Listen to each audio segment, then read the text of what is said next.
Hi Amit. Hi, how you? I am good. Amit, एक सवाल मेरे मन में बहुत दिनों से था। क्या फोटोग्राफी कोई भी सीख सकता है? हाँ, फोटोग्राफी कोई भी सीख सकता है। एक सिंपल सी स्किल है मेरे लिए तो। और अगर आप एफर्ट डालें तो कोई भी सीख सकता है। जैसे डांसिंग हो गई, राइटिंग स्किल्स हो गई, कोई भी स्किल है उसके लिए एफर्ट डालनी पड़ती है, आप सीख सकते हो। ओके, तो क्या आपने इतनी अच्छी फोटोग्राफी करना किसी इंस्टीट्यूट से सीखा? नहीं, मेरी स्टोरी डिफरेंट है। मैं एक्चुअली 30 साल कॉर्पोरेट में काम किया और 2011 में तकरीबन मैंने एक डिसाइड किया, चलो फोटोग्राफी सीखी जाए, more of as a hobby.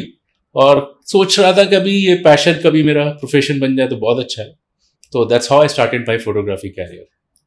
Okay, तो इसके लिए शुरुआत कैसे करी? Good question. फोटोग्राफी शुरू करने के लिए कैमरा चाहिए होता है वैसे तो, बट लार्जर प्रॉब्लम ये होती है कि कौन सा कैमरा खरीदना, कौन सा लेंस खरीदना। uh, बहुत सारी पिक्चर्स देखी थी, तब तो लोगों को इतना ब्लर वगैरह ये समझ में नहीं आता था। तो उसके लिए फिर मैंने डिसाइड किया एक्सपर्ट्स को पूछूं। तो मेरा एक चैनल पार्टनर था थाने में, उससे मैंने कैमरा खरीदा। 5D Mark II लिया और साथ में एक 50mm लिया, क्योंकि मेरे को किसी एक्सपर्ट ने सजेस्ट किया था कि इससे शुरू करेंगे तो आपको समझ में बेहतर आएगा। ओके, तो ये तो कॉस्ट बहुत ज्यादा होती है ना, डीएसएलआर एंड इन कैमरास की? हाँ, क्योंकि तब मैं कॉर्पोरेट में काम करता था तो मेरे लिए एक कह सकते हैं कि एक कोई ऐसी हैबिट्स नहीं थी ना, जैसे बोलते हैं सिगरेट पीने की ना। तो मैंने बोला चलो क्यों ना इसमें इन्वेस्ट कर लूं और अपने लिए कोई एक हॉबी शुरू कर लूं। तो यस, इन्वेस्टमेंट हाई था, करीबन 1.5 लाख का खर्चा हुआ था मेरा। तो आज के दिन में ऐसे कहते हैं, मैंने आप ही को सुना है कि बहुत ज्यादा इन्वेस्टमेंट नहीं चाहिए, तो फिर कैसे कोई लेगा इतना महंगा कैमरा? हाँ, देखिए, तब जब मैंने शुरू किया था तब मेरे पास लिमिटेड ऑप्शंस थे, लिमिटेड नॉलेज थी, कैसे शुरू करा जा सकता है बिजनेस की क्लैरिटी नहीं थी। आज के दिन में बहुत डिफरेंट है। आज मेरे से कोई अगर पूछेगा तो मैं बोलूंगा आपको 1.5 लाख रुपए नहीं चाहिए कैमरा बिजनेस शुरू करने के लिए या फोटोग्राफी बिजनेस शुरू करने के लिए। आप सिर्फ अगर इक्विपमेंट की बात कर रहे हैं, आप अपने घर के कमरे से 100 स्क्वायर फीट से आप ये बिजनेस शुरू कर सकते हैं। और एक इन्वेस्टमेंट कैमरे का लेके, लाइट्स का लेके, तकरीबन 1 आध लाख रुपए खर्च करके भी आपका पूरा काम हो सकता है। वाओ, इतने से कम खर्चे में मतलब कोई अपना फोटोग्राफी एज अ प्रोफेशन कर सकता है? हाँ, आपको बस ये ध्यान रखना पड़ेगा कि आपको नया डीएसएलआर नहीं मिलेगा, आपको सेकेंड हैंड से शुरू करना पड़ेगा। अगर आपके पास सही सोर्स हो तो आपको अच्छे कैमरा अच्छी प्राइस में मिल जाते हैं, जिससे आप सीख के आगे बढ़ सकते हैं। और जब आप पैसा कमाना शुरू करें तो आप नई चीजें लेते जाइए। Yes, very good.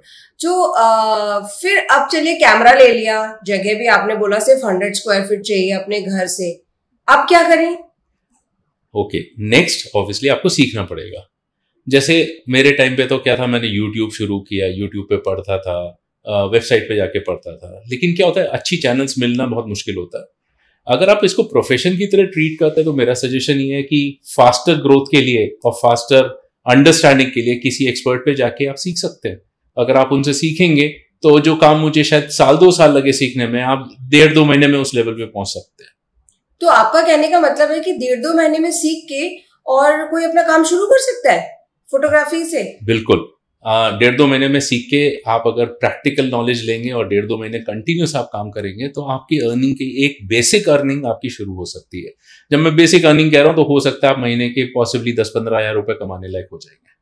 वाह, तो ये तो बहुत अच्छी चीज है कि कोई पार्ट टाइम भी इसको कर सकता है और फिर फुल फ्लैश जैसा कि आपने किया वैसा भी कर सकता है। हाँ, वो बिल्कुल सही बोला आपने। हालांकि मैंने पार्ट टाइम नहीं किया उस वक्त, मैं तो सीखने में लगा हुआ था। लेकिन हाँ, अगर आप पार्ट टाइम, जैसे आपको जॉब अलाउ करता है, क्योंकि मैं कभी किसी को गलत चीज रिकमेंड नहीं करूंगा। पार्ट टाइम तभी करिएगा अगर आपकी कंपनी आपको अलाउ करती है, नहीं तो मत करिएगा। हाँ, और अगर आपको कंपनी अलाउ करती है तो जरूर आप सीखिए। और कहीं आप ऐसी जगह काम करते हैं जहां आपका खुद का बिजनेस है और आप एक एक्सपैंड करके या आप अपना मैन्युफैक्चरिंग यूनिट चलाते हैं और आपके पास कुछ समय है सीखने के लिए और अपना प्रोडक्ट फोटोग्राफी करना चाहते हैं, तो भी आप कर सकते हैं।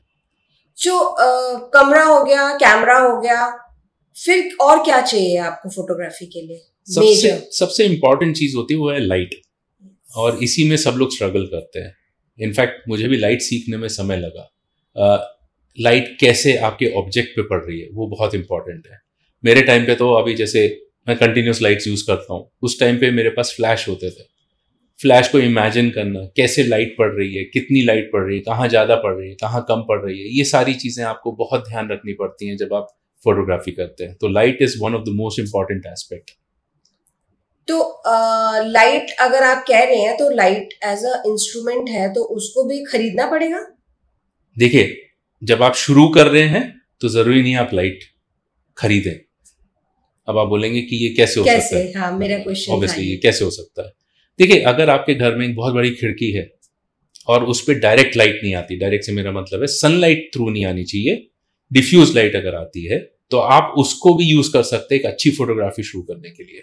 प्रोडक्ट फोटोग्राफी के लिए जैसे फूड फोटोग्राफी हो गई, जहां पे वन साइड लाइट का एक ड्रामेटिक इफेक्ट आता है, आप उनको यूज कर सकते हैं अपनी फोटोग्राफी करने के लिए। और अगर आपको एक कंटिन्यूस स्ट्रेट लाइट लेनी चाहते हैं तो भी आप कर सकते हैं। पीछे की तरफ से आपकी लाइट आनी चाहिए, मतलब कैमरा आपके पीठ के पीछे होना चाहिए, मतलब प्रोडक्ट आपका सामने है, लाइट आपके पीछे होनी चाहिए। जैसे ऐसी होगा तो वो सामने आपको प्रोडक्ट दिखेगा और उसको आप अच्छी सेटिंग करेंगे तो आपको वही क्लैरिटी मिल जाएगी जो एक अच्छी लाइटिंग से आती है। पर दीवार का कलर व्हाइट होना बहुत जरूरी है, कमरा खाली हो और कुछ ना हो वो भी बहुत इंपॉर्टेंट है, नहीं तो अलग अलग कलर की चीजें उठ के आपके प्रोडक्ट पे आएंगी जो आप रियलाइज नहीं करोगे, लेकिन कलर मिस होता है फिर। ओके, ये तो बहुत ही जरूरी हुआ। तो जैसा कि आपने बोला कमरा वाइट होना चाहिए, तो अगर मतलब आपका मतलब है बैकग्राउंड जो हम यूज करते हैं, हम स्टूडियो में देखते हैं कि जो बैकग्राउंड यूज हो रहा है अलग अलग कलर्स का हो रहा है, वो भी एक इम्पैक्ट डालता है? बिल्कुल डालता है। तो जब प्रोडक्ट फोटोग्राफी करते हैं और आपको ओरिजिनल कलर लाना होता है तो आइडियल आप एक न्यूट्रल कलर ग्रे यूज कर सकते हैं, लेकिन फिर उसमें लाइट बहुत गिर जाती है। व्हाइट लेंगे तो व्हाइट रिफ्लेक्शन से आपको प्योर व्हाइट मिलता है, तो वो आपको एक एडेड एडवांटेज मिलता है कि जब आपके पास खुद की आर्टिफिशियल लाइट्स नहीं है और आप मेजर लाइट आप खिड़की की ले रहे हैं, तो आप उस लाइट को इस्तेमाल करके आप फोटो कर सकते हैं जब आपका व्हाइट बैकग्राउंड हो, तो वो व्हाइट रिफ्लेक्ट करके एक अच्छा इफेक्ट देता है। ओके, तो लाइट हो गया, कैमरा हो गया, रूम हो गया, और क्या चाहिए होगा? वैसे तो स्किल्स है, उसके बाद आपको अलग अलग प्रोडक्ट को अलग अलग एक्सपेरिमेंट करना पड़ेगा। जैसे कि सिंपल प्रोडक्ट्स होते हैं, जैसे साबुन हो गया, ऑयल की बॉटल्स हो गई, इस टाइप के प्रोडक्ट्स में आपको बहुत ज़्यादा दिक्कत नहीं आएगी। अगर प्योर वाइट होते हैं या ब्लैक होते हैं और रिफ्लेक्शन आ रहा है तब आपको थोड़ी परेशानी होगी, जिसमें आपको बहुत ध्यान देना पड़ेगा, डिफ्यूजर्स लगाने पड़ेंगे। लेकिन लार्जली जितने प्रोडक्ट होते हैं वो कवर हो जाते हैं। दूसरे प्रोडक्ट जो बहुत डिफिकल्टी आपको देंगे इनिशियली वो है ज्वेलरी या रिफ्लेक्टिव सर्फेसेस, उसमें लाइट कहाँ से आ रही है आपको इनिशियली बहुत मुश्किल होगा पकड़ना, समझना। इनफैक्ट मैंने भी बहुत स्ट्रगल किया था इनिशियली। आज से 6 साल पहले ऐसी शौकिया मैंने ज्वेलरी की शूट किया था, बहुत डिफिकल्टी आई थी। बट आज ऑब्वियसली करने के बाद इतने मतलब हो गए, कई सारे शूट्स करने के बाद अब बहुत आसान लगता है। तो आपको क्या लगता है कि जिसको पैशन है फोटोग्राफी, उसको एज अ प्रोफेशन इसको करना चाहिए और वो अच्छा कमा सकता है, एस्टेब्लिश हो सकता है? देखिए, चॉइस अपनी है, किसी को पैशन के लिए करना है वो पैशन के लिए करता रहे। लेकिन हाँ, अगर पैशन आपको इनकम देता है तो बहुत अच्छा रहता है, क्योंकि क्या होता है अगर आपने काम ही करना है और काम भी वही जुड़ा हो जो आपके पैशन से रिलेटेड हो, तो आपको काम करने में एक अलग ही मजा आता है। एंड दैट एंजॉयमेंट बहुत डिफरेंस लाता है आपकी जिंदगी में, आपको कंफर्ट देता है, आपका स्ट्रेस लेवल डाउन करता है, आपको रिलैक्स रखता है। और क्योंकि आप उसमें 4 घंटे की जगह 10 घंटे भी लगा सकते हो, तो आपको कभी ऐसा फील नहीं होता कि बहुत ज्यादा लोड आपके ऊपर आ गया। और इसको आपसे अच्छा कौन जानता है? 30 इयर्स कॉर्पोरेट लाइफ के बाद आज आप अपनी मन की जिंदगी जी रहे हैं, कैसा लग रहा है आपको? हाँ, बहुत डिफरेंट है, इंटरेस्टिंग है। इनफैक्ट थोड़ी सी ऑनेस्ट बातें भी कर लेते हैं कि जब शुरू किया था तो ऑब्वियसली एक फिक्स इनकम आती है आपके पास हर महीने की। अब सिचुएशन ये है कि 8-9 महीने हो गए हैं करते हुए एंड फिक्स इनकम नहीं है, तो आपको बहुत ख्याल रखना पड़ता है, आपके खर्चों पे आपको ध्यान रखना पड़ता है, आप कहाँ इन्वेस्ट कर रहे हैं, क्यों इन्वेस्ट कर रहे हैं, और उसको उस लेवल पे लाने में एक समय लगता है और ऑब्वियसली मेहनत भी बहुत होती है। क्योंकि जब मैंने छोड़ा तो मेरा एक इनकम थी, अब उस इनकम पे लाने में मेरे को लगेंगे 2-3 साल, बट मेरे को हो सकता है खुद ही अगले 2-3 साल के लिए मुझे लिटरली 10 से 12 घंटे काम करना पड़े, इनफैक्ट ज्यादा भी करना पड़े। लेकिन आप एंजॉय करते हैं ये वाली जर्नी, या आप एंजॉय करते थे कॉर्पोरेट की जर्नी? नहीं, ये जर्नी ज्यादा इंटरेस्टिंग है। उसकी एक सिंपल सी वजह है कि यहाँ पे जो भी कर रहा हूँ वो कर रहा हूँ जो मुझे अच्छा लगता है। वहां पे जो मैं करता था ऐसा नहीं कि मुझे अच्छा नहीं लगता था, लेकिन बहुत दफा ऐसा होता था कि आप चाहते कुछ और हो वो और आपको करना कुछ और पड़ता था, क्योंकि आपकी मर्जी नहीं चलती पूरी। आप एक टीम में काम करते हो, जब आप टीम में काम करते हो तो 10 लोगों के हिसाब से काम करते हो, चाहे गलत हो सही हो तो भी करना पड़ता है। मैं गलत सही मतलब ऑनेस्टी सिंसियरिटी की बात नहीं कर रहा हूँ, गलत सही से मतलब जब आपको पता है ये गलत है, इससे नुकसान भी हो जाएगा, लेकिन 10 लोग कह रहे हैं कि ये करना है तो आप करते हो। ओके। तो आपका कहने का मतलब है कि इतनी लंबी कॉर्पोरेट लाइफ को करने के बाद ये रिस्क ली जा सकती है? देखिए, लाइफ ही रिस्क है, कल True. किसको पता क्या होने वाला है। True. रिस्क नहीं लेंगे तो आपको मजा नहीं आएगा, रिस्क लेंगे तो शायद कुछ अच्छा बन जाएगा। ओके। तो एक सवाल और था मेरा कि जो आपने अपनी फोटोग्राफी जब शुरू करी तो किन चीजों का ध्यान रखा कि कहाँ पे मुझे खर्च करना है, जैसे आपने अभी बोला कहाँ पे नहीं करना है, इन पे थोड़ा सा लाइट डालेंगे? देखिए, मेरा रूल बहुत डिफरेंट रहा। मैं खर्चों पे तो बात की बात करता हूँ। खर्चे तो एक फिक्स थे कि पता था कि इतना आपका महीने का रेंट जाएगा, इतना आपका घर का रेंट जाएगा, इतना आपके महीने के खर्चे हैं। खर्चे तो सबके डिफाइंड होते हैं। सबसे इंपॉर्टेंट चीज़ ये थी कि मैंने एक चीज़ बड़ा सिंपल सा रूल रखा है, वो ये रखा है कि मुझे रोज के जो मेरा खर्चा आएगा, सपोजिटली मान के चलता हूँ, हिसाब के हिसाब से बोलते हैं कि सपोजिटली मैं महीने के 30,000 रुपये खर्च करता हूँ, मतलब 1,000 रुपये रोज मेरे खर्च होते हैं। तो मेरा पर्पज़ ये रहता है कि कैसे भी करके 1,000 रुपये रोज मैं कमा पाऊँ। अगर मैं रोज 1,000 रुपये कमा पाऊंगा तो मैं एक सिचुएशन पे पहुंच जाऊंगा कि मेरे खर्चे और मेरा इनकम बराबर। तो जैसे ही मेरी इनकम और खर्चे बराबर होते हैं तो मेरा एक प्रेशर बहुत कम हो जाता है। तो ये पहला रूल मैंने यूज किया। सेकंड ये है कि आज के दिन में बिजनेस नहीं छोड़ना। बहुत सारे फोटोग्राफर्स हैं मार्केट में, आप कंपटीशन में काम करते हैं, आप अलग अलग लोगों की अलग अलग सोच है, लेकिन मेरा एक सिंपल सा रूल है, काम छोड़ना नहीं चाहिए, चाहे छोटा हो चाहे बड़ा हो, कर लेना चाहिए। तो जैसे कि प्राइस डिफाइन करने के लिए लोग कहते हैं आपका कॉम्पिटिटर ये आपका के, तो क्या देखना चाहिए? अपना काम अपनी प्राइस देखनी चाहिए या मार्केट को देख के अपनी प्राइस डिफाइन करनी चाहिए? देखिए, आप मार्केट को इग्नोर नहीं कर सकते, रूल नंबर 1। पॉइंट नंबर 2, मुझे प्राइस जब मैंने सेट करी, इनफैक्ट एक प्राइस सेट की मैंने 100 रुपये फोटोग्राफी, और बहुत लोग क्रिटिसाइज करते हैं उसको, बोलते हैं कि इतना सस्ता क्यों। देखिए, मेरा एक सिंपल सा कहना है, मैं बिजनेस करने आया हूँ। आज मेरा पहला पर्पस ये है कैसे भी करके मेरे खर्चे निकल जाए। अगर मेरे खर्चे निकलते हैं, 100 रुपये फोटोग्राफी से मुझे वॉल्यूम मिलता है तो मैं जरूर करूँगा। दूसरी चीज़ ये है कि जब प्राइस की बात करता हूँ तो मार्केट में अगर वो चीज़ का 500 रुपये चल रहा है तो मैं 100 रुपये ले रहा हूँ तो भी चलेगा। लेकिन अगर मार्केट में वो चीज़ 50 में हो रही है, मैं 100 रुपये मांगूंगा तो नहीं चलेगा। तो ऐसा नहीं है, आप मार्केट को इग्नोर कर सकते हो, बट साथ ही ये नहीं है कि आप उस पर एकदम से, आपको अगर बिजनेस आना शुरू हो जाए तो आप उसको एकदम ही निग्लेक्ट कर दो। आपको उस चीज को लेके साथ में चलना पड़ेगा। 100 पे चला रहे हो तो 100 पे चलने दीजिए, उसको वॉल्यूम बढ़ाइए। और एक और तरीका होता है जो मैं बिजनेस, मतलब एक कंपनी में मैं काम किया था जिसमें प्रीपेड था, पोस्ट पेड था। प्रीपेड से सबसे ज्यादा रेवेन्यू मिलता था, क्यों? सबसे ज्यादा वॉल्यूम होती थी। तो अगर मुझे 100 रुपये वॉल्यूम देगा तो कल मैं एक टीम बना सकता हूँ, मैं उस टीम के साथ इन्वेस्ट करके उस पर्टिकुलर काम को कंटिन्यू रख सकता हूँ। जो हाई एंड फोटोग्राफी है उस पर मैं इन्वेस्ट अपना टाइम कर सकता हूँ। ये बहुत सही चीज है कि आपको ये सोचना बहुत जरूरी है कि क्या डिफाइन करना है, लेकिन उसको अपने आप के लिए अलग है, दूसरे के लिए वो चीज अलग है, राइट? हाँ, क्योंकि देखिए वो एस्टेब्लिश्ड है, बहुत सारे प्लेयर्स हैं जो एस्टेब्लिश्ड हैं। वो बोलेंगे मैं प्रोडक्ट का शूट 1,000 रुपये में करूंगा, हो सकता है मैं जब वो शूट करूँ वही चीज़ मैं 100 रुपये में दे देता हूँ, तो उनको वो चीज़ नहीं जमेगी। क्यों नहीं जमेगी? क्योंकि वो कस्टमर हो सकता है मेरी प्राइस देख के उनसे नेगोशिएट करेगा, अरे वो 100 में दे रहा है वो चीज़, आप 1,000 में ले रहे हो। ठीक है, वो बोलेंगे हमारा इतने साल का एक्सपीरियंस है, हम बहुत अच्छा जानते हैं, ठीक है, all is fine, but at the end of the day this is what the reality is कि मेरे को अपना बिजनेस देखना है।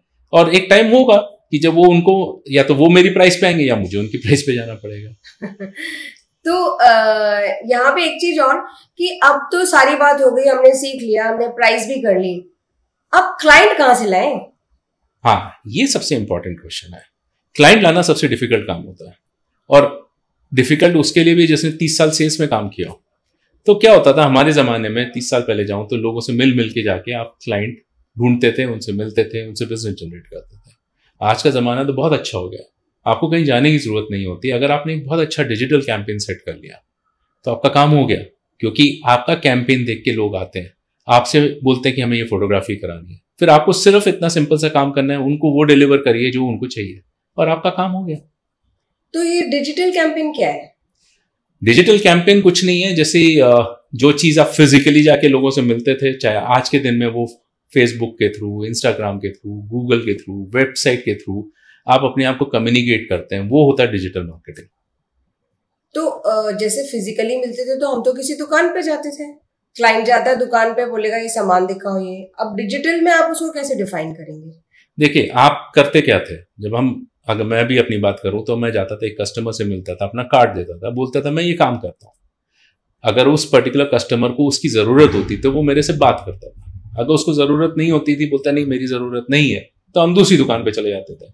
दुकान नहीं तो दूसरे ऑफिस में चले जाते थे, क्योंकि मैंने बड़ी मशीनें बेची हैं तो मैं ऑफिस घूमता था। सिमिलरली आज के दिन में डिजिटल मार्केटिंग वही काम आपके लिए करता है।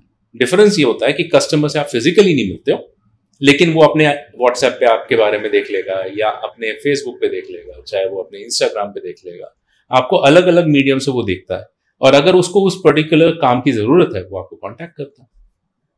और फिर आपको मतलब क्लाइंट कांटेक्ट करेगा तो आपको उसको बताने के लिए या उस क्लाइंट को कैसे समझाना होगा, क्योंकि आप तो नए हैं इस फील्ड में, तो आप ट्रस्ट कैसे लाएंगे क्लाइंट के लिए? देखिए मेरा काम में ट्रस्ट लाना बहुत आसान था। उसका वजह ये थी कि मेरे पास बहुत सारा मैंने कंटेंट क्रिएट कर लिया था। तो मतलब अगर मैं ऐसे बात करूं तो जब पहली बार मैंने डिजिटल कैंपेन अपना रन किया था, तो रन करते वक्त मुझे पहले ऑब्जेक्शंस आए कि आप अपना काम तो दिखाइए।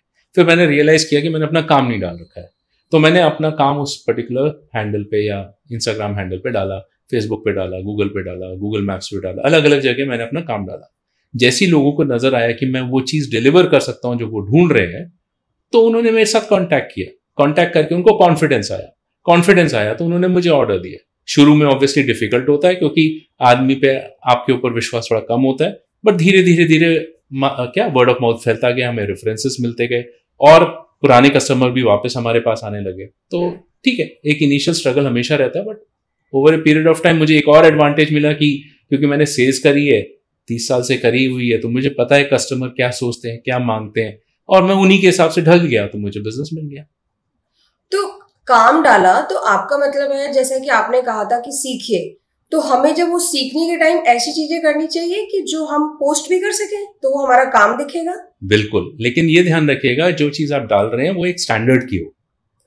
मतलब जैसे अगर आप इंस्टाग्राम हैंडल डालेंगे, तो अगर मेरा पर्सनल अकाउंट में भी चले जाएंगे तो हो सकता है मैं कुछ भी डाल दूं, थोड़ा बहुत डाल दूं, कोई फर्क नहीं पड़ता। लेकिन अगर आप बिजनेस हैंडल बना रहे हैं तो आपको ये ध्यान रखना पड़ेगा, जो फोटोग्राफ डाल रहे हैं, जो काम उसमें डाल रहे हैं, वो आपके काम को +1 करे। मतलब अगर आपने फोटो डाली है तो अच्छी क्वालिटी की फोटो डालिए। अगर आप एक BTS बनाते हैं, बिहाइंड द सीन, आजकल बहुत पॉपुलर है, तो आप फोटो लेते हुए बिहाइंड द सीन बनाइए। तो आपके काम से रिलेटेड अगर आप कंटेंट डालते रहेंगे तो कस्टमर का कॉन्फिडेंस और बढ़ेगा। ओके। और ये जो जैसे कि आपने बोला कि जो डिजिटल कैंपेन है, तो इसमें खर्चा, पैसा लगेगा इसमें? तो ये देखिए, ये चीज थोड़ी एक डिफरेंट टॉपिक हो गया, बट मैं आपको समझा देता हूँ। क्या होता है कि आप इंस्टाग्राम हैंडल शुरू करते हैं तो लोगों को क्या लगता है, इंस्टाग्राम हैंडल शुरू कर दिया, अच्छे मैंने कंटेंट डाल दी, अच्छे रील्स डाल दी, लेकिन मेरे को कोई फर्क नहीं पड़ रहा, कोई बेनिफिट नहीं आ रहा। ऑब्वियस है, क्यों? क्योंकि आपको इंस्टाग्राम पहचानता नहीं है। आपको अल्टीमेटली इंस्टाग्राम को ये भी बताना पड़ता है कि आप हैं कौन, आप क्या काम करते हैं। ठीक है, उनके उसमें होता है, आपने फोटोग्राफर डाल दिया, बायो में डाल दिया, थोड़ा सा उसको अंडरस्टैंडिंग मिलती है। तो इंस्टाग्राम क्या करता है, थोड़े थोड़े लोगों को दिखाना शुरू करता है आपके हैंडल को। अगर उस हैंडल पे ट्रैक्शन मिल गया इमीडिएटली तो बहुत अच्छा, आपका कंटेंट इतना अच्छा था कि उन्होंने लोगों को 10 लोगों को दिखाया, वो 10 लोगों को इतना पसंद आया, वो आपसे जुड़ गए। लेकिन वो चांसेस बहुत कम होते हैं। तो आप क्या करते हो कि इंस्टाग्राम को एक तरीके से अलाइन करते हो, या दूसरे तरीके समझाता हूं मैं। आज आपने एक नई दुकान खोली, आप डिजिटल शॉप खोलते हैं तो क्या करते हैं, आप एक शॉप खोलेंगे तो आप उसको लोगों को बताएंगे। सिमिलरली इस इंस्टाग्राम चैनल को भी आप अपनी एक शॉप मान लीजिए, और जब आप शॉप मान लेते हैं उसको, तो शॉप मानने में आपके करते क्या है, आप लोगों को बताते हैं मैंने दुकान खोली। तो वैसे ही पेड मार्केटिंग का काम होता है, शॉप को दिखाना लोगों को। तो शॉप को दिखाना मतलब आपके पेज पे जो सारी चीजें हैं वो हो गया आपकी शॉप में जमा हुआ सामान, और आपने जब डिजिटल कैंपेन किया तो आपने पब्लिसाइज कर दिया उस शॉप को। एम आई राइट? यस, लेकिन क्या होता है, थोड़ी सी गलत फहमी मार्केट में चल रही है कि मैंने एक ऐड चालू कर दिया, मेरा काम हो जाना चाहिए। वो गलत है। आपको अल्टीमेटली दोनों काम करने पड़ते हैं। पहले आपको अपनी शॉप को बहुत सुंदर बनाना पड़ेगा। सुंदर बनाने के लिए आप अपने वीडियोस डालिए, आप अपने पिक्चर्स डालिए, आप कंटेंट डालिए दिखाने के लिए कि आपकी क्या स्टैंडर्ड्स हैं।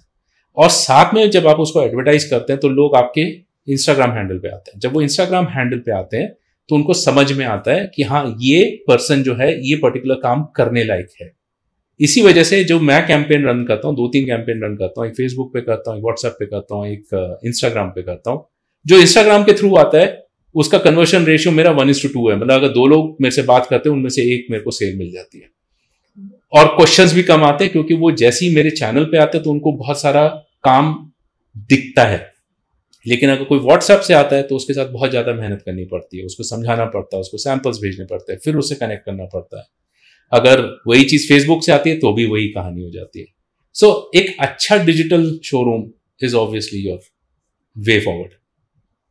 सो इस सब बात का सार है कि अपनी स्किल्स को फॉलो कीजिए, अपने पैशन को फॉलो कीजिए और उसको प्रोफेशन बना लीजिए और जिंदगी हसीन है। बिल्कुल सही। बट ये ध्यान रखिएगा, मेहनत फिर भी करनी पड़ेगी आपको। मेहनत चाहे आप दूसरे काम, मतलब जैसे कॉर्पोरेट में था तब भी उतने ही घंटे लगाने पड़ते थे, आज काम अपना शुरू किया है तो उतने ही घंटे लगाने पड़ते हैं। काम से बच के आप ये कोई चीज मत पिक करिएगा। पैशन का मतलब ये नहीं है कि मतलब मैं पैशनेट हूँ फोटोग्राफी के लिए कि दिन में 100-1 घंटे करूंगा और फिर मैं सो जाऊंगा। आपको अल्टीमेटली 10-12 घंटे उस पर पूरा दिमाग लगा के काम करना पड़ेगा, तभी जाके आपको कोई रिजल्ट आएगा। जी, वो तो सही बात है कि जब तक आप काम नहीं करेंगे आपको उसका रिजल्ट नहीं मिलेगा। तो आप सब ने सुना और जो भी आपके क्वेश्चंस हैं आप कमेंट बॉक्स में डालिए और हम कोशिश करेंगे आपके उनके जवाब देने के लिए। और अगर आप चाहते हैं मिलना तो आप दिए गए नंबर पे कॉल कर सकते हैं। Thank you so much for listening to me. It was a pleasure talking to you